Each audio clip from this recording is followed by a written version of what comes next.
Radha Krishna IAS PCS classes में आप सभी का हार्दिक स्वागत है। आज हम यहाँ समसामयिकी घटना चक्र पर चर्चा करेंगे। यह करेंट का बहुत इम्पोर्टेंट टॉपिक है जो कि आगामी एआरओ परीक्षा और उत्तर प्रदेश पीसीएस परीक्षा, साथ में आगामी आने वाली लोक सेवा आयोग की अन्य राज्यों की परीक्षाओं के लिए बहुत इम्पोर्टेंट है। करेंट्स के डाटा हैं, बहुत इम्पोर्टेंट वीडियो होने वाला है। चलिए शुरुआत करते हैं स्वच्छ सर्वेक्षण से। राष्ट्रीय घटनाक्रम स्वच्छ सर्वेक्षण की घोषणा 20 अगस्त को प्रधानमंत्री मोदी जी ने वीडियो कॉन्फ्रेंस के माध्यम से की थी।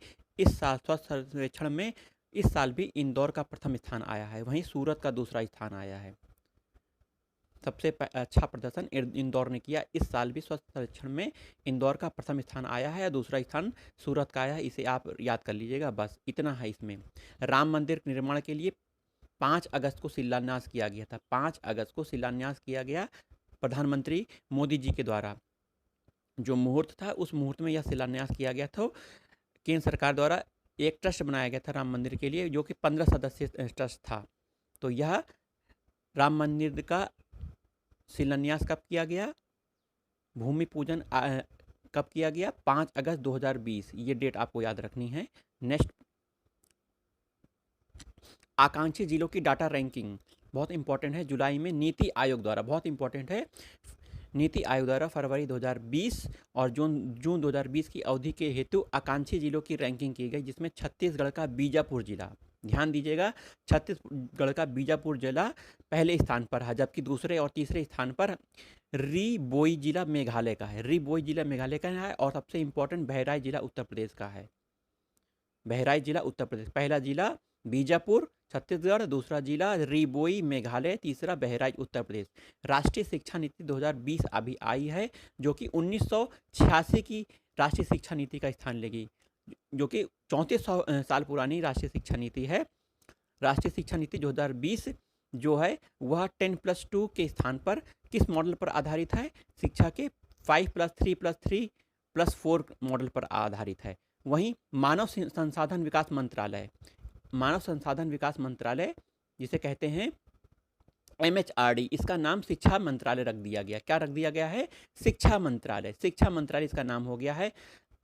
आत्मनिर्भर भारत अभियान, वैश्विक महामारी कोविड-19 के कारण फरवरी 2020 के बाद से विश्व की सभी अर्थव्यवस्था लॉकडाउन और सोशल डिस्टेंसिंग का पालन किया, जिसकी प्रक्रिया में सारी औद्योगिक गतिविधियां और दुनिया एक भर में एक देश से दूसरे देश का आवागम, आयात निर्यात, सभी व्यापार ठप हो गया। भारत के संदर्भ में बात करें तो भारत की आर्थिक गतिविधियों को गहरा धक्का लगा। विश्व बैंक की वृद्धि दर के अनुमान को घटाकर 2.8% कर दिया गया। विश्व बैंक ने इस भारत की वृद्धि दर 2.8% कर दिया, यह इंपॉर्टेंट है। साथ ही भयंकर महामारी के इस दौर में प्रमुख समस्या के रूप में उभरा है। आत्मनिर्भर भारत के 5 स्तंभ हैं, इस पर हम चर्चा करेंगे। अर्थव्यवस्था, ई इकोनॉमी, दूसरा इंफ्रास्ट्रक्चर, तीसरा टेक्नोलॉजी प्रौद्योगिकी, चौथा गतिशील जनसंख्या वाइब्रेंट डेमोग्राफी, पांचवा मांग। तो 5 आत्मनिर्भर भारत के स्तंभ हैं। राफेल विमान पर चर्चा कर लें, जिसको भारत ने फ्रांस से खरीदा है, और 36 राफेल विमानों का समझौता हुआ था 2016 में। 2016 में, सितंबर 2016 में 36 राफेल विमानों का समझौता हुआ था, जिसकी एक खेप भारत को प्राप्त हो गई है। जुलाई 2020 को 5 राफेल विमान फ्रांस से हरियाणा स्थित अंबाला एयरपोर्ट उतरे। कहाँ उतरे? फ्रांस से अंबाला एयरपोर्ट उतरे। भारत से यह 5 राफेल लड़ाकू विमान को भारतीय वायुसेना के नंबर 17 गोल्डन एरो स्क्वाड्रन में शामिल किया गया है। और सभी 36 लड़ाकू विमान 2021 तक भारत में पहुंच जाएंगे। मिशन सागर क्या है? बहुत इंपॉर्टेंट है। मिशन सागर यह है कि कोविड-19 के समय भारत के पड़ोसियों को सहायता पहुंचाने के लिए यह मिशन शुरू किया गया था। कोविड-19 महामारी के समय अपने समुद्री पड़ोसी देशों को सहायता प्रदान करने के लिए यह मिशन चालू किया गया था। मिशन सागर के लिए भारतीय नौसेना के जहाज INS केसरी को तैनात किया गया था। यह मिशन 10 मई 2020 को भारतीय नौसेना के मिशन सागर की शुरुआत हुई थी। 49 दिनों तक यह मिशन सागर सफलतापूर्वक अपना काम करता रहा। INS केसरी से मिशन सागर शुरू हुआ था। चलिए, मिशन सागर हो गया। ऑपरेशन समुद्र सेतु, इस पर भी चर्चा कर लेते हैं। ऑपरेशन समुद्र सेतु 5 मई 2020 को भारतीय नौसेना के विदेशों से भारतीय नागरिकों को स्वदेश लाने के लिए किया गया था। तो भारत में जो कोविड-19 के समय विदेश में कुछ लोग फंसे हुए थे, उसे भारतीय नौसेना के माध्यम से विदेशों से भारतीय नागरिकों को स्वदेश लाने के लिए यह प्रयास किया गया था, जिसे ऑपरेशन समुद्र सेतु कहा गया था। ऑपरेशन समुद्र सेतु द्वारा सेतु 55 दिनों तक चला और इसमें 3992 भारतीय नागरिक को भारतीय नौसेना समुद्री मार्ग से वापस ले आए। मोपला विद्रोह के 100 साल पूरे होने जा रहे हैं, जो कि 1921 में हुआ था मोपला विद्रोह, और 2021 में इसके 100 साल पूरे हो जाएंगे। तो हाल ही में मोपला विद्रोह की 100वीं वर्षगांठ के रूप में चिन्हित किया गया है। मोपला विद्रोह केरल में हुआ था, खिलाफत आंदोलन के साथ और असहयोग आंदोलन के साथ यह चलता रहा। चलिए, मोपला विद्रोह हो गया। सेना में महिलाओं को स्थायी कमीशन, इंपॉर्टेंट है, परमानेंट कमीशन जुलाई में भारतीय सेना में बयान जारी किया कि शॉर्ट सर्विस कमीशन पर आई महिलाओं को परमानेंट कमीशन मिलेगा। यह इंपॉर्टेंट है। सेना में महिला अफसर को स्थायी कमीशन पर रखने का मामला सुप्रीम कोर्ट में गया था। कोर्ट ने परमानेंट कमीशन का देने का फैसला सुनाया था। चलिए, ये इंपॉर्टेंट था।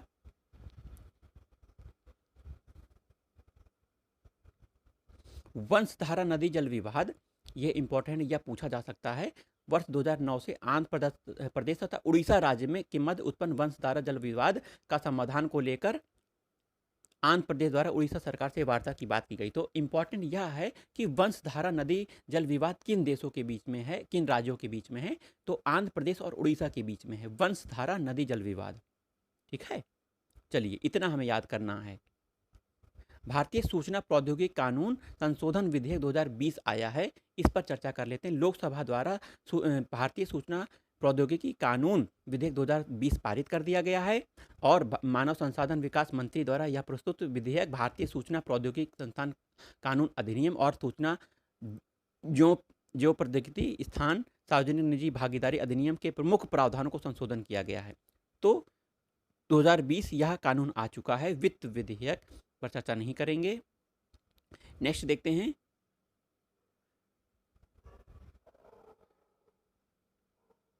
राष्ट्रीय जनसंख्या रजिस्टर, क्योंकि 2021 में भारत की जनसंख्या की गणना होनी है, नई रिपोर्ट आनी है। तो केंद्रीय मंत्रिमंडल द्वारा जनगणना 2021 के संचालन और रजिस्टर का अध्ययन करने के लिए प्रस्ताव को मंजूरी दे दी गई है।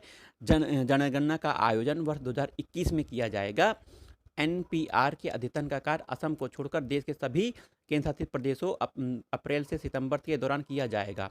अप्रैल से सितंबर, असम को छोड़कर। किस राज्य को छोड़ना है? असम को। जबकि जनगणना के तहत देश की पूरी आबादी को कवर किया जाएगा। राष्ट्रीय जनसंख्या रजिस्टर देश के समान निवासियों का रजिस्टर है।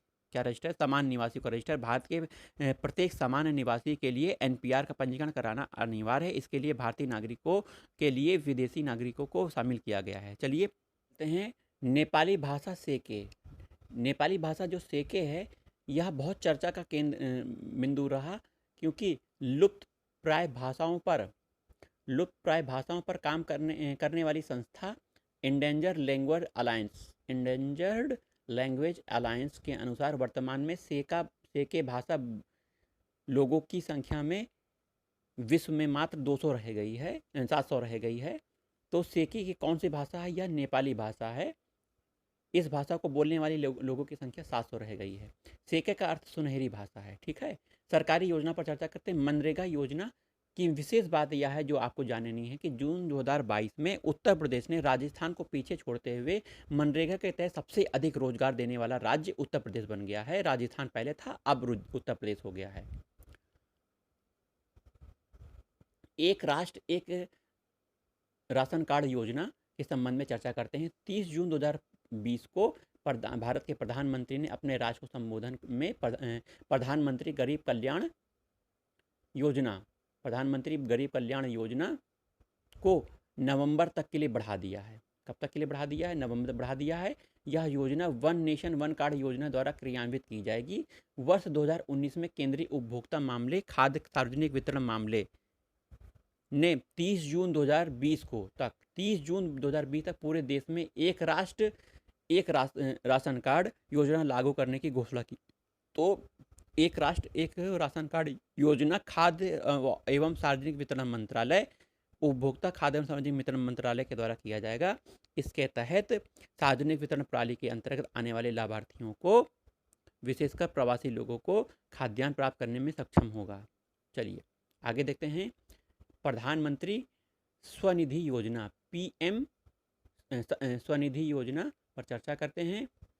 सड़क रेहड़ी पटरी विक्रेताओं के लिए प्रारंभ की गई विशेष सूक्ष्म ऋण सुविधा यानी प्रधानमंत्री सड़क विक्रेता निर्भर आत्मनिर्भर निधि योजना हेतु सिडबी को कार्यान्वयन एजेंसी के तौर पर नियुक्त किया गया है।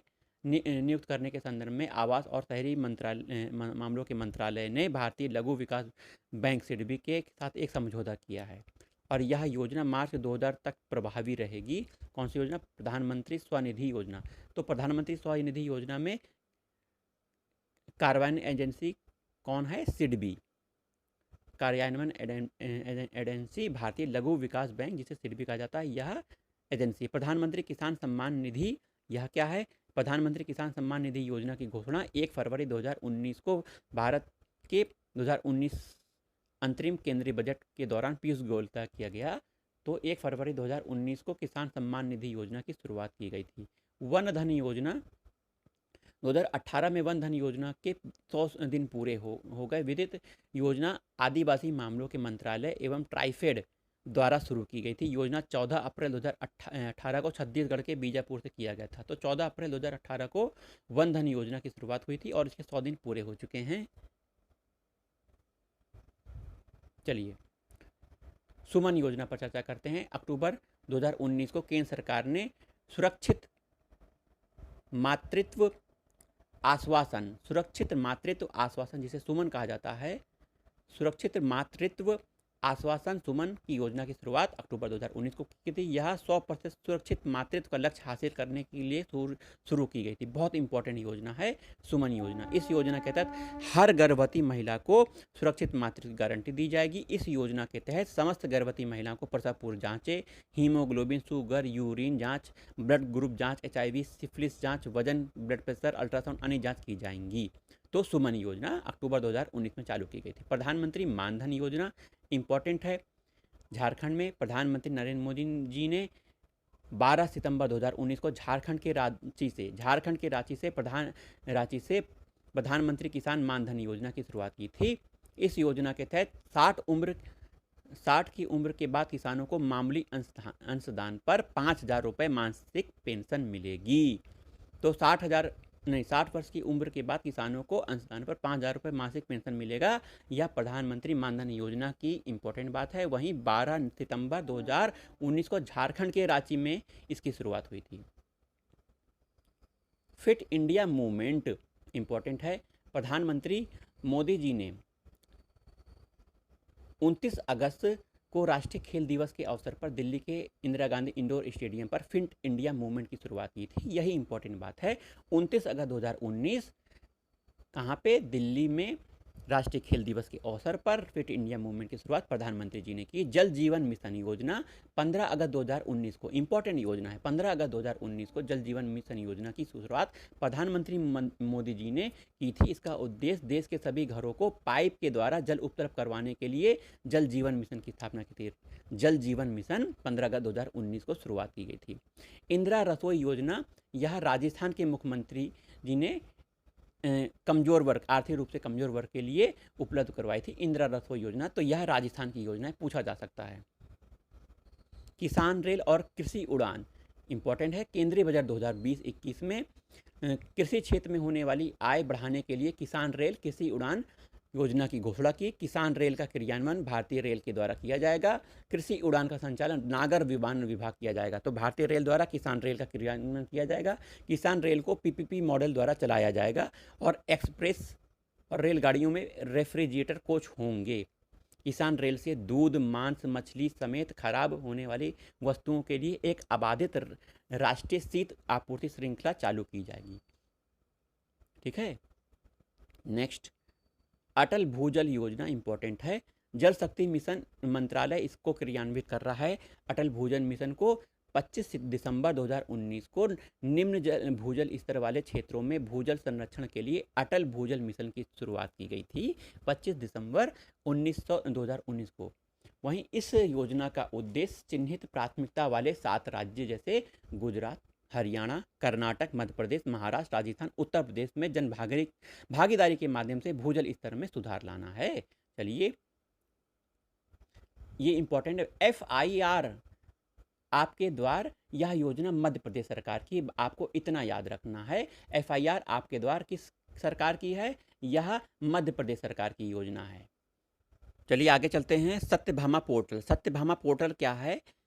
15 जून 2020 को आत्मनिर्भर भारत अभियान के उद्देश्य को पूरा करने के लिए खान मंत्रालय द्वारा सत्यभामा पोर्टल लॉन्च किया गया।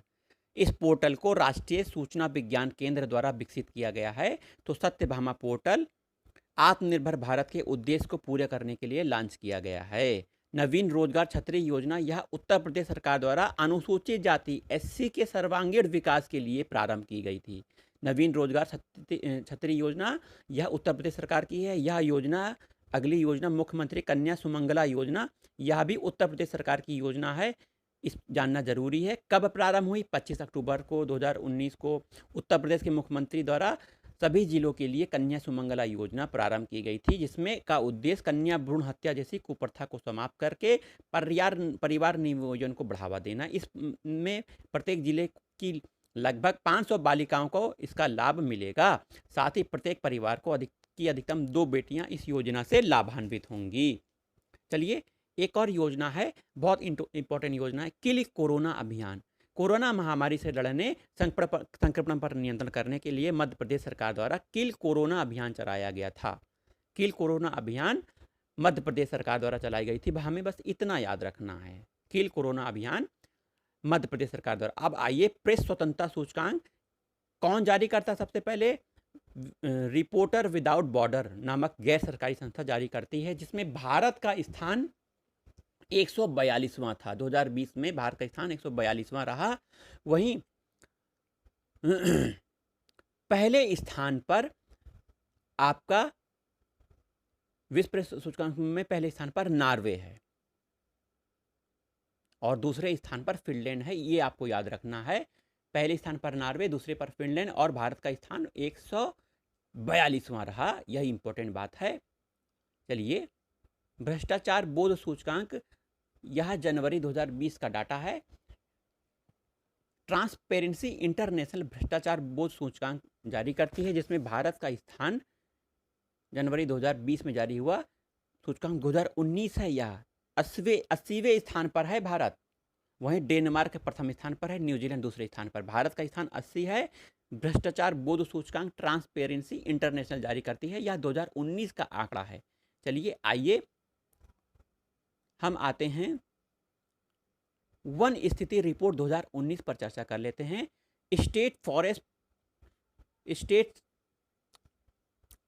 भारत की वन स्थिति रिपोर्ट 2019 पर चर्चा कर लेते हैं। यह दूर संवेदी उपग्रह रिसोर्स सेट 2 से प्राप्त आंकड़ों पर आधारित है। किससे आधारित है? उपग्रह रिसोर्स सेट 2 पर आधारित आंकड़ों पर आधारित है, इंडियन फॉरेस्ट रिपोर्ट।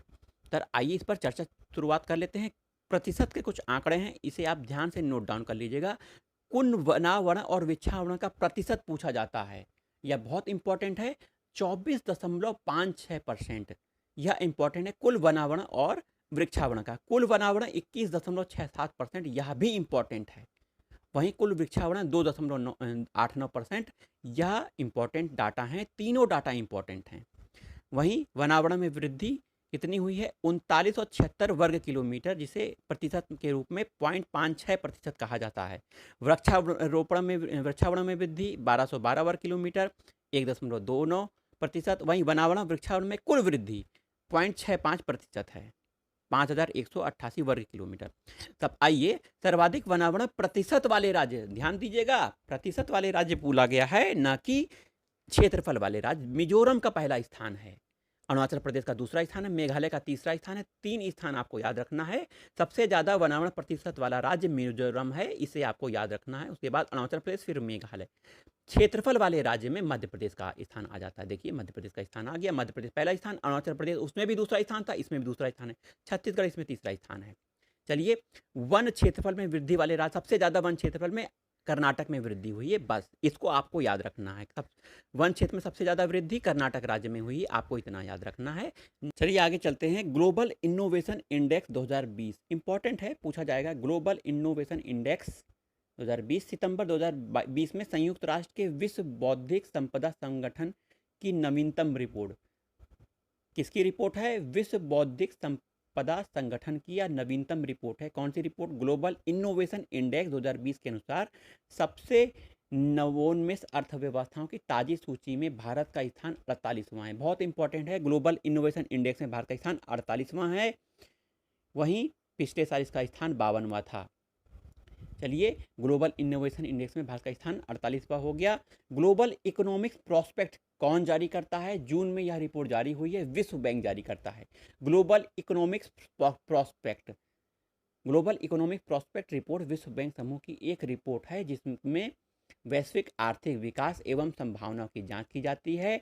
उभरते बाजार, विकास, अर्थव्यवस्था पर ध्यान दिया जाता है। वर्ष में 2 बार यह रिपोर्ट जारी की जाती है, 1 जनवरी में, 1 जून में।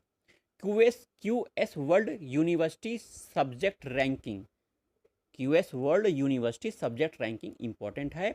मार्च 2022 में QS world university subject ranking का संस्करण में आईआईटी बॉम्बे, आईआईटी दिल्ली को विश्व के शीर्ष 50 इंजीनियरिंग संस्थानों में शामिल किया गया है।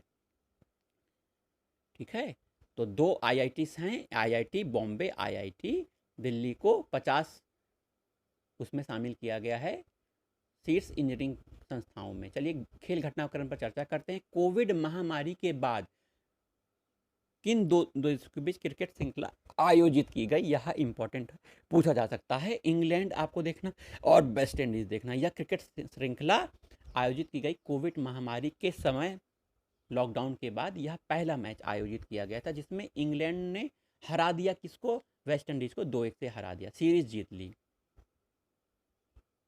चलिए आगे देखते हैं। कुछ पुरस्कारों पर चर्चा करते हैं जो कि राजीव गांधी खेल रत्न पुरस्कार हैं।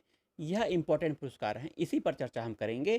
5 लोगों को दिया गया है 2020 में राजीव गांधी खेल रत्न पुरस्कार। आपको मिलान करने आ सकता है कि यह व्यक्ति किस खेल से संबंधित हैं। तो रोहित शर्मा को क्रिकेट के क्षेत्र में राजीव गांधी खेल रत्न पुरस्कार दिया गया है।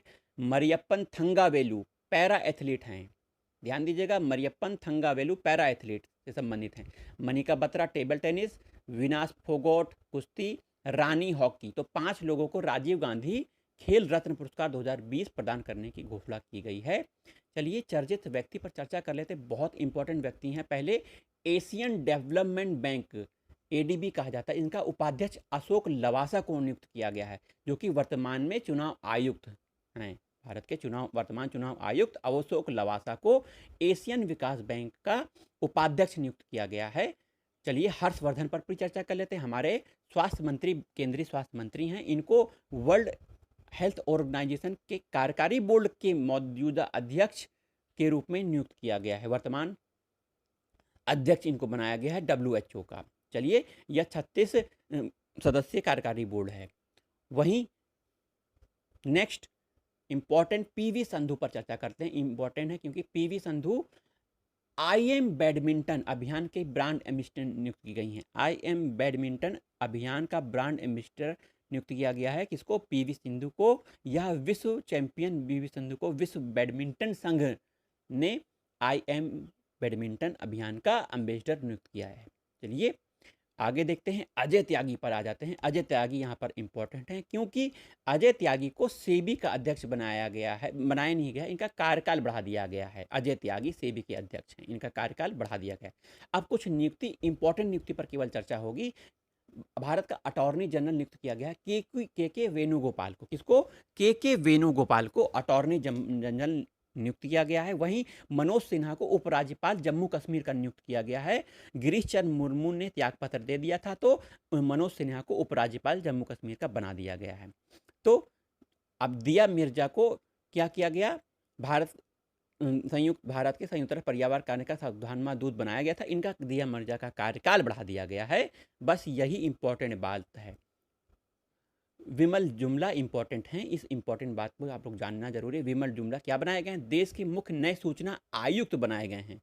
ठीक है, आगे आइए। नेक्स्ट, यहाँ कुछ लोगों की मृत्यु हो गई है। कमल रानी वरुण बहुत इंपॉर्टेंट, क्योंकि यह यूपी सरकार की कैबिनेट मंत्री रही हैं और 62 वर्ष की उम्र में इनकी कोरोना से मृत्यु हो गई। कमल रानी वरुण यूपी पीसीएस और यूपी आरओ के लिए बहुत इंपॉर्टेंट है। कमल रानी वरुण यह उत्तर प्रदेश की कैबिनेट मंत्री रही हैं। वहीं कुछ लोगों की ये मृत्यु हो गई, इनका यह सूची दी गई है। राहत इंदौरी, यह 11 अगस्त को इनकी मृत्यु हो गई। भारतीय सिनेमा के गीतकार और उर्दू कवि हैं राहत इंदौरी। वहीं चलिए आगे चलते हैं। आगे है जम्मू कश्मीर में चेनाब नदी पर दुनिया का सबसे ऊंचा रेल पुल बन रहा है। यह इंपॉर्टेंट बात है, आपको याद रखनी है। कहाँ बन रहा है? जम्मू कश्मीर में। किस नदी पर बन रहा है? चेनाब नदी पर। दुनिया का सबसे ऊंचा रेल पुल है। 2 अगस्त 2020 को केंद्र सरकार की एक अधिसूचना के अनुसार जम्मू कश्मीर के चेनाब नदी पर यह दुनिया का सबसे ऊंचा रेलवे पुल 2021 तक तैयार हो जाएगा। ठीक है, यह रेलवे पुल नदी तल से 359 मीटर ऊंचा है तथा कुतुब मीनार से 5 गुना ऊंचा है। दूसरी बात, ग्राउंड आर्किड क्या है? दुधवा टाइगर रिजर्व में वन विशेषज्ञों द्वारा एक दुर्लभ ग्राउंड आर्किड, जिसको बोलते हैं यूलोफिया ओबुटसा, यूलोफिया ओबुटुसा की 118 साल बाद पुनः खोज की गई है। भारत में इस प्रजाति को आखिरी बार 1902 में पीलीभीत में देखा गया था। IUCN की रेड लिस्ट में गंभीर रूप से संकटग्रस्त श्रेणी में यूलोफिया ओबुटसा रखा गया है। यह कहाँ से देखा, कहाँ इसे मिला, कहाँ मिला, किस क्षेत्र में? दुधवा टाइगर रिजर्व क्षेत्र में। ठीक है, चलिए 2 बातें इंपॉर्टेंट हो गई। भारत का पहला स्प्रिंग परियोजना पर चर्चा करना आवश्यक है, यह इंपॉर्टेंट है। IIT भारतीय प्रौद्योगिकी संस्थान बनारस हिंदू यूनिवर्सिटी ने स्प्रिंग परियोजना के माध्यम से गंगा और गोदावरी नदियों के में बहने वाले सीवेज जल के शोधन के लिए एक जैव प्रौद्योगिकी आधारित जल उपचार प्रणाली विकसित की है। तो किसने की है? IIT और BHU ने। किसके लिए? गंगा और गोदावरी नदी के सीवेज के ट्रीटमेंट के लिए एक जैव आधारित प्रणाली विकसित की है। यह बात हो गई। भारतीय विज्ञान प्रौद्योगिकी मंत्रालय यूरोपीय संघ के साथ जैव विविधता विभाग द्वारा वित्त पोषित किया गया है इस योजना को। परियोजना का उद्देश्य प्रदूषित नदी के लिए कम लागत वाली उन्नत जैव ऑक्सीकरण प्रणाली विकसित करना है। स्प्रिंग में प्रायोजित परियोजना, स्प्रिंग का पूरा फुल फॉर्म है strategic planning for water resource and implementation of novel biotic treatment solution and good practices. यह स्प्रिंग का फुल फॉर्म है, को 2020 से 3 वर्षों के लिए वित्त पोषित किया गया है।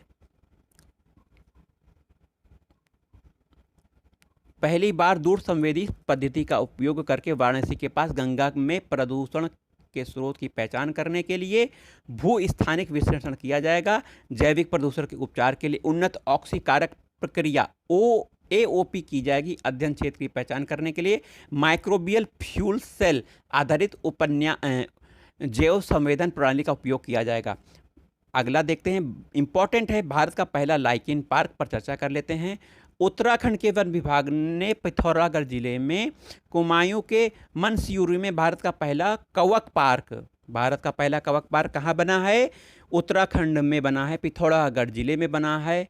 कुमायूं के मनस्यूरी में कवक पार्क विकसित किया है। लाइकेन हिमालय में 500 मीटर ऊंचाई तक उगने वाली एक महत्वपूर्ण प्रजाति है, क्योंकि यह प्रदूषण के स्तर से सबसे अच्छा जैव इंडाइटर माने जाते हैं। इस परियोजना का उद्देश्य लाइकेन प्रजाति के वितरण, उनके निवास, रूपात्मक शारीरिक पहलुओं सर्वेक्षण, साहित्य समीक्षा, प्रजातियों के स्थान, मानव जाति, जलवायु कारकों सहित उनके रहने वाले स्थान में खतरों का अध्ययन करना है। तो भारत का पहला लाइकेन पार्क कहाँ है? आपको इतना याद रखना है, उत्तराखंड के पिथौरागढ़ जिले के कुमायूं के मनस्यारी में है। चलिए महत्वपूर्ण चर्चित स्थल पर चर्चा कर लेते हैं, जो कि प्रधानमंत्री यहाँ पर गए थे नीमू क्षेत्र प्रधानमंत्री ने भारतीय सैनिकों के साथ बातचीत करने के लिए लद्दाख के नीमू की यात्रा की थी। कब की थी? लद्दाख के नीमू की यात्रा की थी, इसलिए यह क्षेत्र बहुत इंपॉर्टेंट हो जाता है। नीमू कहाँ स्थित है? लद्दाख में स्थित है। नीमू भारतीय सेना का रिजर्व ब्रिगेड मुख्यालय। बस केवल इतनी बात याद रखनी है और बात याद रखनी नहीं है। नेक्स्ट, गलवान घाटी। गलवान घाटी एक तरफ भारत और चीन से सैन्य स्तरीय वार्ता व्यवस्था नियंत्रण में व्यस्त हैं, वहीं दूसरी तरफ दोनों पक्षों की सेनाएं सैनिकों के बीच हिंसक मुठभेड़ गलवान घाटी में हो रहा है। पीएलए, चीन की पीपल्स लिबरेशन आर्मी भारत की सेना के मध्य आपसी मुठभेड़ गलवान घाटी में हुए, जिसमें पत्थर, चाकुओं, धारदार हथियारों का प्राणघातक हमला हुआ था। तो गलवान घाटी इसीलिए प्रसिद्ध है। नेक्स्ट, दौलत बेग ओल्डी। भारत चीन के बीच सीमा विवाद के बीच एक बड़ा मुद्दा देपसांग घाटी भी रहा है। देपसांग घाटी के पास ही दौलत बेग ओल्डी है। दुनिया की सबसे ऊंची हवाई पट्टी दौलत बेग ओल्डी, जिसे भारतीय वायुसेना ने बनाया है। सबसे ऊंची हवाई पट्टी दौलत बेग ओल्डी है। देपसांग घाटी लाइन ऑफ एक्चुअल कंट्रोल के पास स्थित है। तो 1962 में लद्दाख के बड़े हिस्से पर कब्जा किया था किसने? चीन ने किया था। इसे अक्साई चीन का नाम दिया था। चलिए, इंपॉर्टेंट अगला है प्रश्न। भारत के बाहर विश्व का पहला योग विश्वविद्यालय अमेरिका के लॉस एंजल्स में खोला गया। कहाँ खोला गया? 23 जून 2022 को अमेरिका के लॉस एंजल्स में। इस विश्वविद्यालय का नाम स्वामी विवेकानंद के नाम पर रखा गया। विवेकानंद योग विश्वविद्यालय है। चलिए आइए, उड़ीसा सरकार ने एक ऐतिहासिक निर्णय लिया है। इस निर्णय में क्या निर्णय लिया है? नवीन पटनायक जी ने एक ऐतिहासिक निर्णय लेते हुए राज्य में रहने वाले ट्रांसजेंडर समुदाय के सभी सदस्यों को मधु बाबू पेंशन योजना में शामिल कर लिया है। मधु बाबू पेंशन योजना राज्य सरकार द्वारा चालू की गई है। सामाजिक सुरक्षा योजना है जिसका उद्योग निराश्रित बुजुर्ग, दिव्यांग व्यक्ति, विधवाओं को वित्तीय सहायता देना है। अब इसमें हमारे ट्रांसजेंडर समुदाय के लोग भी शामिल होंगे। अब इम्पॉर्टेंट है, जेरोम मेगा फूड पार्क कहाँ स्थित है? Jerome mega food park Mizoram का पहला मेगा फूड पार्क है। यह मिजोरम में स्थित है। चलिए, गैरसेण उत्तराखंड की यह ग्रीष्मकालीन राजधानी है। गैरसेण यह चमोली जिले में स्थित है। यह उत्तराखंड राज्य में स्थित है और यह कहाँ क्या है? ग्रीष्मकालीन उत्तराखंड की राजधानी है। चलिए, यह बात हो गई। आइए कुछ इम्पोर्टेंट वो पुस्तकें देखते हैं। केवल इम्पोर्टेंट देखते हैं, ज़्यादा फालतू चीज़ नहीं। Shuttling to the top, the story of PV Sindhu, important किताब है। वी कृष्णम स्वामी की पुस्तक है। Shuttling to the top, the story of PV Sindhu. वहीं वुहान डायरी फांग की है। Wuhan diary dispatch from the quarantine city. Wuhan diary important है, corona पर है। फांग की है। वहीं मोन्टेक्सी अहलूवालिया की एक पुस्तक है जिस पर चर्चा कर लेते हैं। Backstage to the story behind India's high growth. Montek Singh Ahluwalia, backstage the story behind India's high growth. यह किसकी है? मोन्टेक्सी अहलूवालिया। इंपॉर्टेंट किताब है, इसीलिए बोली गई है। वहीं और इंपॉर्टेंट है, अजब कोविड-19 के गजब किस्से, अमित नेहरा की पुस्तक है। वहीं अगली किताब गन आइलैंड अमिताभ घोष की है। इंपॉर्टेंट है, गन आइलैंड अमिताभ घोष की है। क्विचोटो सलमान रुश्दी की पुस्तक है। वहीं और इंपॉर्टेंट पुस्तक देख लेते हैं कौन कौन सी हैं।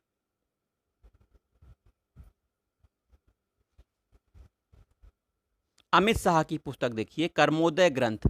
यह अमित शाह की पुस्तक है, इंपॉर्टेंट है। कौन सी पुस्तक है? कर्मोदय ग्रंथ। कर्मोदय ग्रंथ अमित शाह की पुस्तक है। और नरेंद्र मोदी जी की पुस्तक एग्जाम वॉरियर, यह पुस्तक है नरेंद्र मोदी जी की है। एग्जाम वॉरियर नरेंद्र मोदी जी की पुस्तक है। चलिए नेक्स्ट देखते हैं, पी चिदम्बरम जी की पुस्तक बहुत इंपॉर्टेंट है, इस पर ध्यान दें। Undaunted saving the idea of India, important पुस्तक लिख लीजिए। Undaunted saving the idea of India, यह पी चिदम्बरम जी की पुस्तक है। मलाला यूसुफजई की पुस्तक वी आर डिस्पैच्ड, यह मलाला यूसुफजई की पुस्तक है। वही गेम चेंजर शाहिद अफरीदी की पुस्तक है। विश्वनाथन आनंद की पुस्तक माइंड मास्टर। माइंड मास्टर किसकी पुस्तक है? विश्वनाथन आनंद की पुस्तक है। चलिए, यह पुस्तक हो गई। आगे देखिए और कुछ पुस्तकें और पर भी चर्चा कर लेते हैं। चेंजिंग इंडिया, यह पूर्व प्रधानमंत्री श्री मनमोहन सिंह जी की पुस्तक है, चेंजिंग इंडिया। वहीं happy birthday world, Ruskin Bond की पुस्तक है। Happy birthday world, Ruskin Bond की पुस्तक है। वहीं इंपॉर्टेंट पुस्तक the India way, strategy for uncertain world, doctor S Jaishankar की पुस्तक। डॉक्टर एस जयशंकर की पुस्तक the India way, strategy for uncertain world. वहीं the song of India, Ruskin Bond की पुस्तक है। द सॉन्ग ऑफ इंडिया, यह भी रस्किन बॉन्ड की पुस्तक है। बहुत इंपॉर्टेंट पुस्तक आने वाली है, उर्जित पटेल की ओवरड्राफ्ट। यह पुस्तक उर्जित पटेल भारत के पूर्व आरबीआई गवर्नर रहे हैं। उर्जित पटेल ने पुस्तक लिखी है ओवरड्राफ्ट। वहीं बाबा रामदेव की पुस्तक है माई लाइफ माई मिशन, यह बाबा रामदेव की पुस्तक है। वहीं थर्ड पिलर रघुराम राजन की पुस्तक है। थर्ड पिलर रघुराम राजन की पुस्तक है। नवीन चावला जी की पुस्तक देखिए, every vote count, the story of India's election. Every vote count Navin Chawla की पुस्तक है, the story of India's election. Khooni Baisakhi, यह पुस्तक आपकी नवदीप सिंह सूरी की है। खूनी बैसाखी बहुत इंपॉर्टेंट किताब है ये। चलिए, इंपॉर्टेंट राहत इंदौरी की पुस्तक है आंसुओं का तर्जुमा। चलिए आगे देखते हैं, उत्तर प्रदेश की समसामयिक पर चर्चा करते हैं। सबसे पहले उत्तर प्रदेश स्वच्छ सर्वेक्षण पर चर्चा करेंगे। 20 अगस्त को जो जारी स्वच्छ सर्वेक्षण में, जिसमें इंदौर को प्रथम स्थान दिया गया था। उत्तर प्रदेश ने 2019 में पुरस्कार जीतकर नया रिकॉर्ड बनाया। इसमें 12 स्वच्छ शहरों को पुरस्कार किया गया। इसमें उत्तर प्रदेश के 2 नगर निगम, कौन कौन से हैं नगर निगम? वाराणसी और शाहजहांपुर शामिल हैं, इनको पुरस्कार दिया गया है। देखिए, उत्तर प्रदेश की जो रैंकिंग आई है स्वच्छ सर्वेक्षण में, जिसमें इंदौर पहला स्थान है। लखनऊ की सबसे पहली रैंकिंग है, प्रदेश में पहली रैंकिंग है, लेकिन देश में इसकी 12वीं रैंकिंग है। वहीं आगरा की दूसरी रैंकिंग है, 15वीं रैंकिंग है देश भर में। गाजियाबाद, प्रयागराज और कानपुर, तो इन की रैंकिंग इतनी आई है। तो लखनऊ सबसे ऊपर है स्वच्छ सर्वेक्षण रैंकिंग में प्रदेश में। चलिए आगे देखते हैं। 7 मई 2020 को उत्तर प्रदेश सरकार द्वारा राज्य की आर्थिक गतिविधियों, कौन सी आर्थिक गतिविधि को गति प्रदान करने और कंपनियों को लुभाने के मकसद से श्रम कानून में आंशिक परिवर्तन के बाद अध्यादेश जारी कर दिया। इस अध्यादेश के तहत नौकरी करने वाले लोगों को हटाने, नौकरी के दौरान हादसे का शिकार होने तथा समय पर वेतन न देने 3 नियमों को छोड़कर अन्य सभी श्रम कानून को 3 वर्ष के लिए स्थगित कर दिया गया है। वहीं डिफेंस एक्सपो जो आयोजित किया गया है वह लखनऊ में इसका आयोजित किया गया था। लखनऊ में 5वां संस्करण आयोजित किया गया था। कौन सा? याद रखिएगा, 5वां संस्करण आयोजित किया गया था डिफेंस एक्सपो का। वहीं डिफेंस एक्सपो जो आयोजित किया गया था, उसमें 5वें संस्करण में भारत रूस सैन्य औद्योगिक सम्मेलन का आयोजित हुआ था। भारत और रूस के बीच 5वां सैन्य औद्योगिक सम्मेलन आयोजित हुआ था। लखनऊ में फरवरी में आयोजित हुआ था डिफेंस एक्सपो, उसमें आयोजित हुआ था। इस दौरान रूस और भारत की कंपनियों के बीच 14 समझौते पर हस्ताक्षर हुए थे। उत्तर प्रदेश के मुख्यमंत्री योगी आदित्यनाथ ने रोजगार की भावनाओं को उज्जवल करने के लिए राज्य के 10वीं 12वीं स्नातक के छात्रों के लिए इंटर्नशिप योजना की घोषणा की 12 फरवरी 2020 को। 12 फरवरी 2020 को इंटर्नशिप योजना की शुरुआत की। इस योजना के तहत छात्रों को विभिन्न तकनीकी संस्थाओं, उद्योगों से जोड़ा जाएगा और 6 महीने या 1 साल की अवधि के इंटर्नशिप के दौरान प्रत्येक भाग लेने युवाओं को 2500 रुपये वेतन के रूप में दिया भी जाएगा। वहीं प्रधानमंत्री मोदी जी ने 16 फरवरी 2020 को काशी महाकाल एक्सप्रेस को हरी झंडी दिखाकर रवाना की गई। काशी महाकाल एक्सप्रेस, यह वाराणसी से इंदौर के बीच चलने वाली यह ट्रेन 3 ज्योतिर्लिंग, कौन कौन से हैं? काशी महाकालेश्वर तथा ओंकारेश्वर को जोड़ेगी। कौन सी ट्रेन है? काशी महाकाल एक्सप्रेस। और इस ट्रेन में कैसेट के माध्यम से यात्रियों को भजन सुनाए जाएंगे। उत्तर प्रदेश के रामपुर जिले से समाजवादी पार्टी के सांसद आजम खां के बेटे अब्दुल्ला आजम को विधानसभा की सदस्यता रद्द कर दी गई। अभी किसकी सदस्यता रद्द की गई? आजम खां के बेटे अब्दुल्ला आजम खां की विधानसभा सदस्यता रद्द कर दी गई। यह इंपॉर्टेंट चीज है। पूर्व प्रधानमंत्री अटल बिहारी वाजपेयी जी की 95वीं जयंती पर प्रधानमंत्री नरेंद्र मोदी जी ने 25 दिसंबर 2019 को लोक भवन लखनऊ में स्थित है, यह अटल बिहारी वाजपेयी जी की कांस्य की प्रतिमा का अनावरण किया गया था।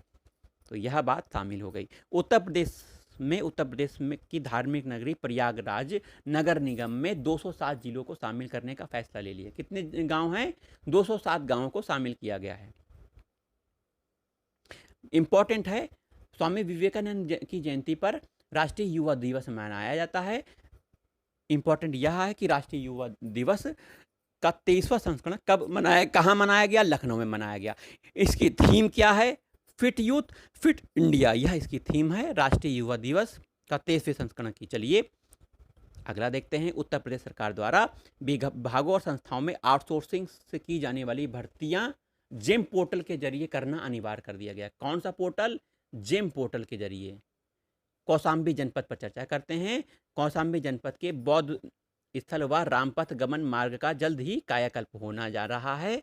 शासन ने इसके लिए 3 करोड़ रुपए मंजूरी दे दी गई है। बौद्ध स्थल और रामपथ गमन कहाँ स्थित है? कौशाम्बी जिले में। प्रधानमंत्री नरेंद्र मोदी जी ने 16 फरवरी 2020 को पंडित दीनदयाल उपाध्याय की सबसे ऊंची प्रतिमा का अनावरण किया गया। बता दें कि वाराणसी में 39.75 करोड़ की लागत से पंडित दीनदयाल उपाध्याय स्मृति उपवन बनाया गया है। पंडित दीनदयाल की 63 फीट ऊंची मूर्ति स्थापित की गई है। तो यह मूर्ति कहाँ पर है? पंडित दीनदयाल उपाध्याय की वाराणसी जिले में स्थित है। आपको यही याद रखना है। वहीं चलिए आगे देखते हैं। चलिए, यूपी सरकार ने ग्रेटर नोएडा के जेवर में बनने वाले हवाई अड्डे, जेवर एयरपोर्ट कहाँ पर है? सबसे पहली बात ग्रेटर नोएडा में है। इसमें जो हवाई अड्डा बन रहा है उसके विकास के लिए Swiss company Zurich airport international को सुरक्षा क्लियरेंस दे दिया है। तो यह हवाई अड्डे के विकास के लिए कौन सी विदेशी कंपनी आ रही है? ज्यूरिख एयरपोर्ट इंटरनेशनल कंपनी को सुरक्षा क्लियरेंस उत्तर प्रदेश सरकार ने दे दिया गया है। हवाई अड्डे का विकास करेगी। कौन सा हवाई अड्डा है? जेवर हवाई अड्डा, ग्रेटर नोएडा। चलिए, 6 जनवरी 2020 को उत्तर प्रदेश के 35 जिले में ब्लॉक स्तर पर सघन मिशन इंद्रधनुष 2 का दूसरा चरण प्रारंभ कर दिया गया। इंद्रधनुष 1 बच्चों को टीकाकरण अभियान से संबंधित यह अभियान है।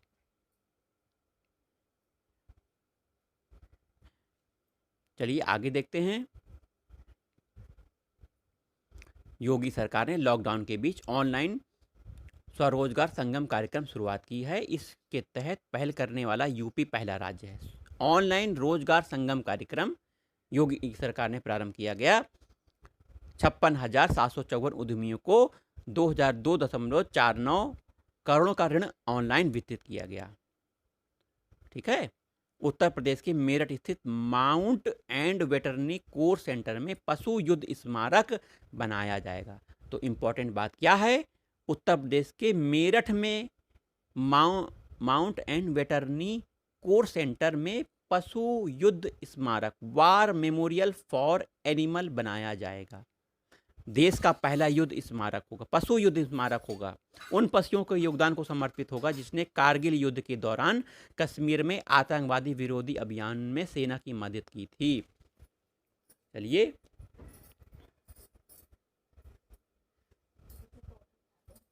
वहीं आगे देखते हैं। उत्तर प्रदेश मंत्रिमंडल ने ख्वाजा मोइनुद्दीन चिश्ती उर्दू अरबी फारसी विश्वविद्यालय का नाम बदलने की मंजूरी दे दी, है ना। अब नाम बदलकर ख्वाजा मोइनुद्दीन चिश्ती भाषा विश्वविद्यालय करने का निर्णय लिया गया है। तो पहले नाम क्या था? लखनऊ में मंत्रिमंडल ने लखनऊ में ख्वाजा मोइनुद्दीन चिश्ती उर्दू अरबी फारसी विश्वविद्यालय का नाम बदला है। और अब नाम क्या है? ख्वाजा मोइनुद्दीन चिश्ती भाषा विश्वविद्यालय। ठीक है। चलिए प्रधानमंत्री नरेंद्र मोदी जी ने 25 दिसंबर 2019 को लखनऊ में अटल बिहारी वाजपेयी चिकित्सा विश्वविद्यालय का उद्घाटन किया। विश्वविद्यालय देश का अनोखा इकलौता ऐसा विश्वविद्यालय होगा जिसकी इमारत को कमल जैसा आकार दिया जाएगा। तो 25 दिसंबर 2019 को लखनऊ में अटल बिहारी वाजपेयी चिकित्सा विश्वविद्यालय बनेगा। अगला इंपॉर्टेंट प्रश्न है, देश का पहला ट्रांसजेंडर विश्वविद्यालय उत्तर प्रदेश के कुशीनगर में स्थापित किया जाएगा। ध्यान से, ट्रांसजेंडर विश्वविद्यालय कहाँ बन रहा है? देश का पहला बन रहा है और उत्तर प्रदेश में बन रहा है। किस जिले में बन रहा है? इंपॉर्टेंट है, कुशीनगर जिले में बन रहा है। ठीक है, अब इंपॉर्टेंट बात और समझ लीजिए, उत्तर प्रदेश के मुख्यमंत्री जी ने 17 नवंबर 2019 को पिपराइच कहाँ है? गोरखपुर में है। उत्तर प्रदेश की पहली ऐसी चीनी मिल का उद्घाटन किया जो सीधे गन्ने से एथेनॉल का उत्पादन करेगी। सीधे गन्ने से एथेनॉल उत्पादन करने की गोरखपुर में भारत की पहली चीनी मिल बन गई, पिपराइच गोरखपुर। चलिए नेक्स्ट क्वेश्चन आते हैं। उत्तर प्रदेश पुलिस स्कूल की संस्कृति लखनऊ में स्थापित होने को लेकर हुई। नहीं, उत्तर प्रदेश के पहले पुलिस स्कूल की ये कुछ गलत लिखा हुआ है, इसको हटाते हैं। चलिए हटाइए, आगे देखते हैं। हाल में गाजियाबाद के स्वास्तिक चिकारा में क्लब क्रिकेट में सीमित ओवरों के मैच में 558 रन बनाकर विश्व रिकॉर्ड बनाया। किसने बनाया? स्वास्तिक चिकारा ने 585 रन। इससे पूर्व दक्षिण अफ्रीका के सेन डेड ने 490 रन बनाए थे। तो गाजियाबाद के स्वास्तिक चिकारा का नाम फेमस हो गया इस बात को लेकर। चलिए नेक्स्ट देखते हैं। प्रधानमंत्री नरेंद्र मोदी जी ने फरवरी 2020 को चित्रकूट में लगभग 15,000 करोड़ रुपए की लागत से बनने वाले 296 किलोमीटर लंबे बुंदेलखंड एक्सप्रेसवे की आधारशिला रखी। बुंदेलखंड एक्सप्रेसवे की आधारशिला प्रधानमंत्री ने फरवरी 2020 में रखी। कितने किलोमीटर लंबा है? 296 किलोमीटर लंबा है। बुंदेलखंड एक्सप्रेसवे की लंबाई 296 किलोमीटर है। आगे चलते हैं, पुरस्कार सम्मान पर चर्चा करते हैं। आधिकारिक सांख्यिकी के क्षेत्र में प्रथम पीसी महालनोबिस राष्ट्रीय पुरस्कार आरबीआई के पूर्व गवर्नर चक्रवर्ती रंगराजन को दिया गया। तो चक्रवर्ती रंगराजन को सांख्यिकी क्षेत्र में प्रथम पीसी महालनोबिस पुरस्कार दिया गया। यह पहला पुरस्कार हो गया। चलिए आगे देखते हैं। विश्व खाद्य पुरस्कार रतन लाल को दिया गया। मृदा वैज्ञानिक है भारतीय मूल के अमेरिकी मृदा वैज्ञानिक डॉक्टर रतन लाल को विश्व खाद्य पुरस्कार 2020 दिया गया। बहुत इंपॉर्टेंट पुरस्कार है, याद रखिएगा। रिचर्ड डॉकिंस पुरस्कार यह भारत के प्रसिद्ध गीतकार जावेद अख्तर को दिया गया। रिचर्ड डॉकिंस पुरस्कार, यह पहले पुरस्कार पाने वाले पहले भारतीय हैं। चलिए, गांधी नोबल शांति पुरस्कार किसे दिया गया? गांधी पीस फाउंडेशन नेपाल द्वारा डॉक्टर हरसिंह गौर विश्वविद्यालय सागर मध्य प्रदेश से संबंध और भारत के महामहिम राष्ट्रपति के पूर्व ओएसडी कन्हैया त्रिपाठी को गांधी नोबल शांति पुरस्कार दिया गया। चलिए, जर्मन बुक ट्रेड का शांति पुरस्कार, यह नोबल पुरस्कार विजेता भारत के अमर सेन को दिया गया। जर्मन बुक ट्रेड का शांति पुरस्कार। अगला इंपॉर्टेंट पुरस्कार है यह EY world entrepreneur of the year 2020। EY world entrepreneur of the year, यह बायोकॉन लिमिटेड की कार्यकारी अध्यक्ष किरण मजूमदार शॉ को दिया गया। यह खिताब जीतने वाली भारत की पहली महिला उद्यमी के साथ साथ तीसरी भारतीय हैं। EY world entrepreneur of the year Kiran Majumdar show. चलिए, यह इंपॉर्टेंट है। यह छोटी सी बच्ची है, इसको एशिया क्षेत्र के लिए राष्ट्रमंडल लघु कथा पुरस्कार दिया गया। इस लड़की का नाम कृतिका पांडे है। कृतिका पांडे को एशिया के लिए राष्ट्रमंडल लघु कथा का पुरस्कार दिया गया। इसकी एक कहानी पुस्तक है the great Indian tea and snack के लिए दिया गया।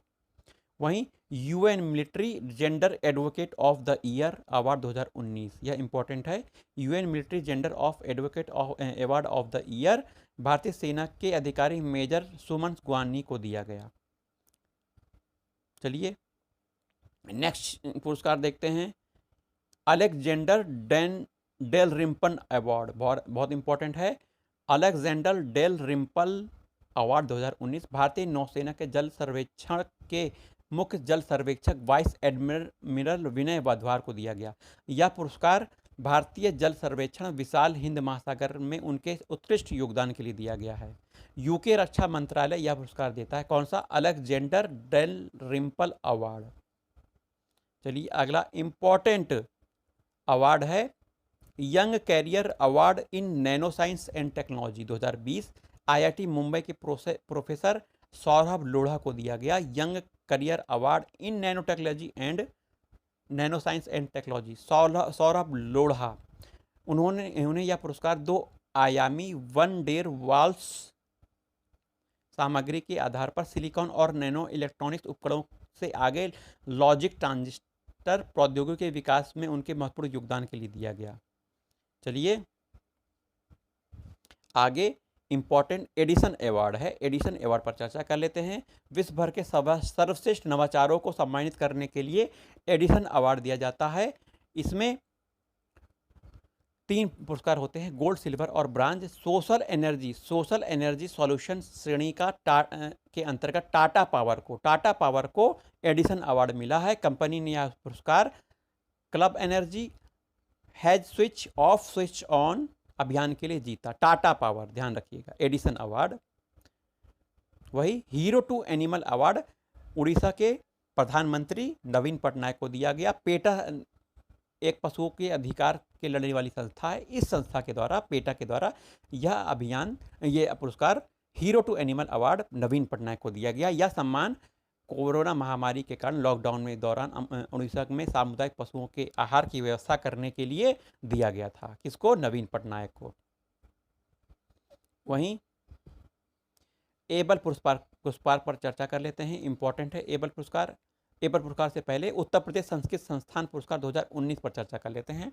2 पुरस्कार इंपॉर्टेंट है, 17 मार्च को यह प्रदान किए गए। विश्व भारती पुरस्कार चांद किरण सालूजा। महर्षि वाल्मीकि पुरस्कार प्रोफेसर बिंदेश्वरी प्रसाद मिश्रा वाराणसी के हैं। महर्षि व्यास पुरस्कार डॉक्टर सुधम्नाचार्य। महर्षि नारद पुरस्कार डॉक्टर बलदेवानंद सागर। तो यह 4 पुरस्कार हैं, उत्तर प्रदेश संस्कृत संस्थान इसे प्रदान करता है। चलिए आगे चलते हैं, एबल पुरस्कार पर चर्चा करते हैं। एबल पुरस्कार यह 2 लोगों को प्रदान किया गया है। गणित क्षेत्र में दिया जाने वाला पुरस्कार है। इजराइल के गणितज्ञ हैं हिलेल फुर्स्टेनबर्ग और रूस अमेरिका के गणितज्ञ ग्रेगरी मार्गुलिस। 2 नाम फिर से, हिलेल फुर्स्टेनबर्ग इजराइल के गणितज्ञ हैं, रूसी अमेरिकी गणितज्ञ ग्रेगरी मार्गुलिस। इनको एबल पुरस्कार दिया गया है 2020 का। 29वां जीडी बिरला पुरस्कार Mumbai Tata institute of fundamental research biological science विभाग के प्रोफेसर रूप मलिक को 29वां जीडी बिरला पुरस्कार दिया गया। रूप मलिक को।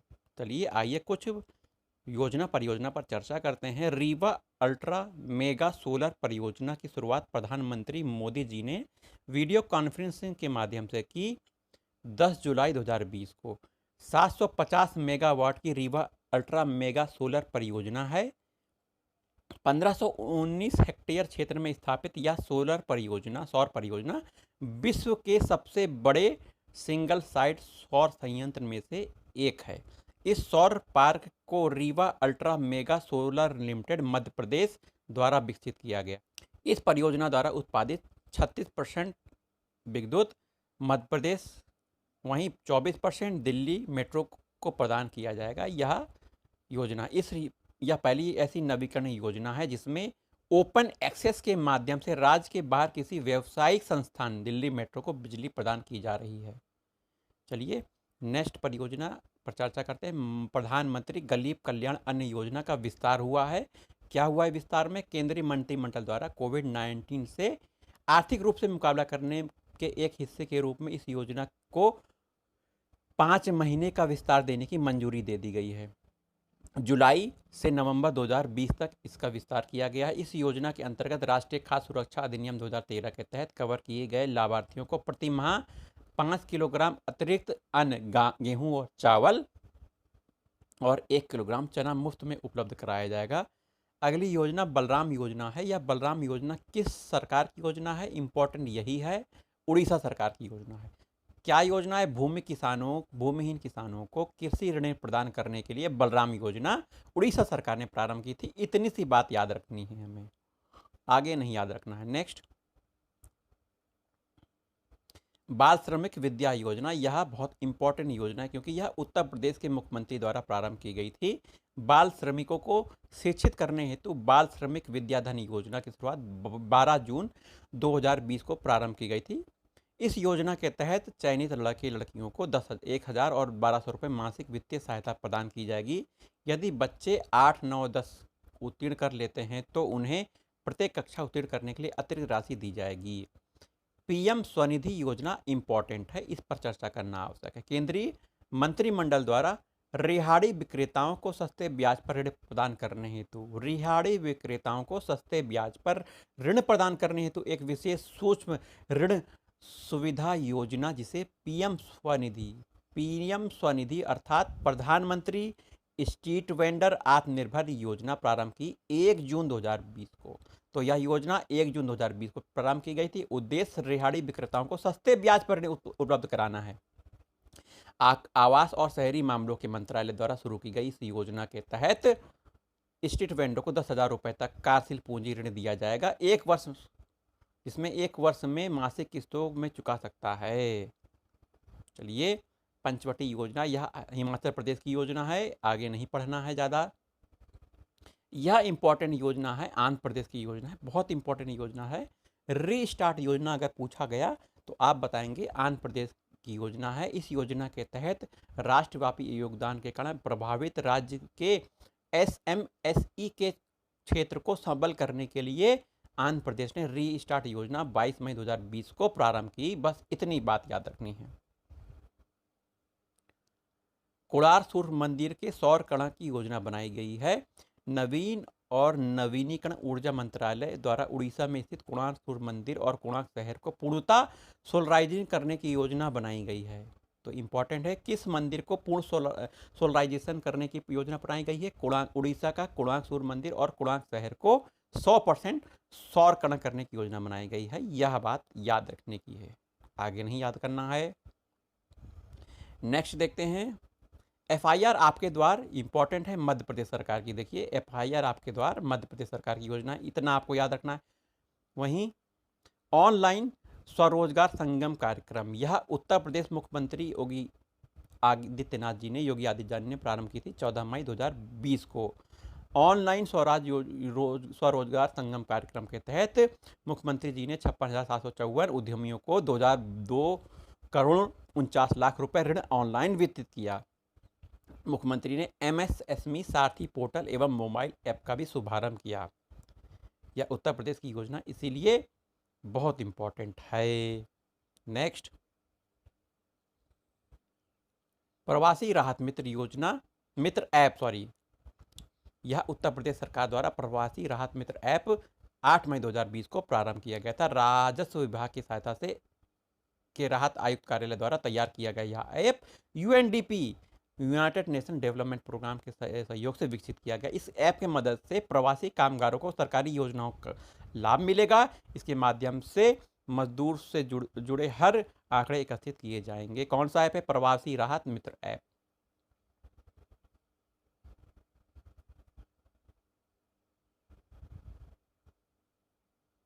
चलिए आगे चलते हैं।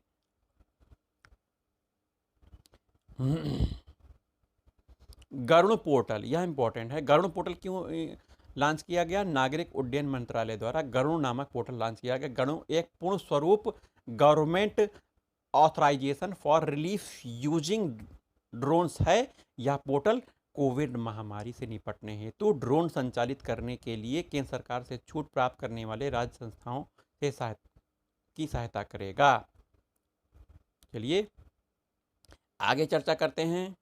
जीवन शक्ति मिशन मध्य प्रदेश सरकार द्वारा प्रारंभ की गई थी 25 अप्रैल 2020 को, जीवन शक्ति मिशन। वहीं स्वामित्व योजना प्रधानमंत्री नरेंद्र मोदी जी द्वारा 6 राज्यों में पंचायती राज दिवस के अवसर पर यह योजना 24 अप्रैल 2020 को शुरुआत की गई थी। इस योजना के तहत नवीनतम सर्वेक्षण पद्धति और ड्रोन के उपयोग करके ग्रामीण आवासन भूमि का मानचित्रण किया जा सकता है। इस योजना से ग्रामीण क्षेत्रों में नियोजन, राजस्व संग्रह को सुचारू बनाने और संपदा अधिकारों पर स्पष्ट सुनिश्चित करने में मदद मिलेगी। इससे संपत्ति संबंधी विवादों के समाधान में भी सहायता मिलेगा। स्वामित्व योजना, इसके तहत प्रधानमंत्री द्वारा ई Gram Swaraj portal app launch किया गया।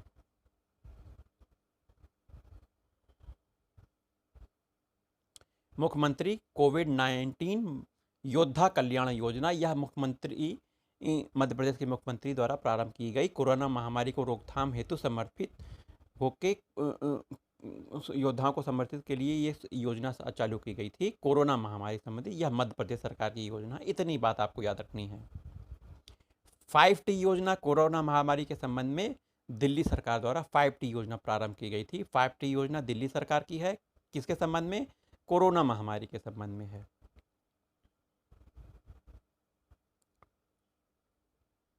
वहीं आगे देखते हैं, मिशन सागर बहुत इंपॉर्टेंट है। मिशन सागर पूर्वी हिंद महासागर के 5 द्वीपीय देशों में कोविड-19 महामारी जनित परिस्थितियों में सहायता हेतु या 10 मई 2020 को यह मिशन सागर प्रारंभ किया गया था। 5 द्वीपीय देश कौन से हैं? मालदीव, मॉरिशस, सेशल, मेडागास्कर, कोमोरोस, यह 5 द्वीप हैं, द्वीपीय देश हैं।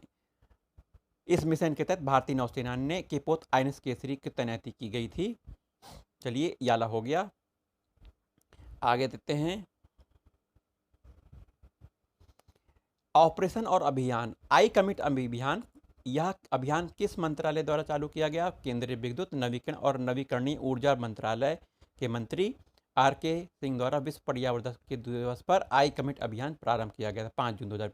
यह पहल ऊर्जा क्षेत्र के लिहाज से बेहतर भविष्य के निर्माण के लिए विचार से केंद्रित है। EESL द्वारा शुरू की गई इस पहल से सरकारों, कंपनियों, बहुत बच्चे संगठनों, थिंक टैंक और व्यक्तियों को एकजुट किया जा रहा है। ऑपरेशन नमस्ते क्या है? कोविड-19 मामले से निपटने के लिए थल सेना द्वारा लॉन्च किया गया एक अभियान है ऑपरेशन नमस्ते। ऑपरेशन नमस्ते, कोविड-19, थल सेना। मिशन सागर हमने देख लिया। आइए, मानवाधिकारों पर कोविड-19 के प्रभाव का अध्ययन करने के लिए एक समिति बनाई गई है, जो कि 11 सदस्यीय समिति है। इसके अध्यक्ष हैं, ये देखिए चित्र आपको दिख रहा होगा, KK रेड्डी जी हैं। मानव अधिकार द्वारा गठित की गई है कोरोना महामारी की जांच के लिए। KK रेड्डी इसके अध्यक्ष हैं। ये देखिए, KK रेड्डी इसके अध्यक्ष हैं। Next,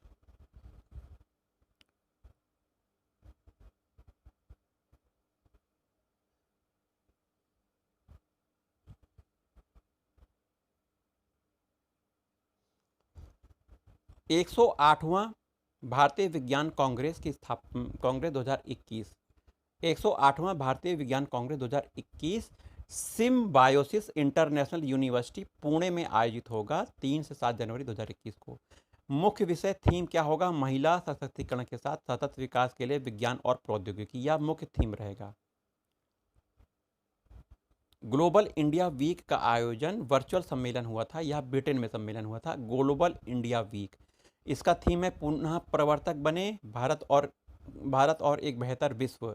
global India week Britain में संपन्न हुआ, यह इंपॉर्टेंट बात है। 36वां आसियान शिखर सम्मेलन, यह कहाँ हुआ? 2020 में हुआ, वीडियो कॉन्फ्रेंसिंग के माध्यम से हुआ। 36वां था और यह हनोई वियतनाम में आयोजित किया गया। इसका थीम है cohesive and responsive Asia, ASEAN, cohesive और responsive ASEAN. Virtual global vaccine summit, important, virtual global vaccine summit, यह ब्रिटेन की मेजबानी में आयोजित हुआ था 4 जून को। प्रधानमंत्री नरेंद्र मोदी जी ने वीडियो कॉन्फ्रेंस के माध्यम से इसमें भाग लिया था। इस अवसर पर भारत ने अंतर्राष्ट्रीय टीका गठबंधन को $15 मिलियन देने का वादा किया है। तो वर्चुअल ग्लोबल वैक्सीन समिट कहाँ आयोजित किया गया? ब्रिटेन में आयोजित किया गया था।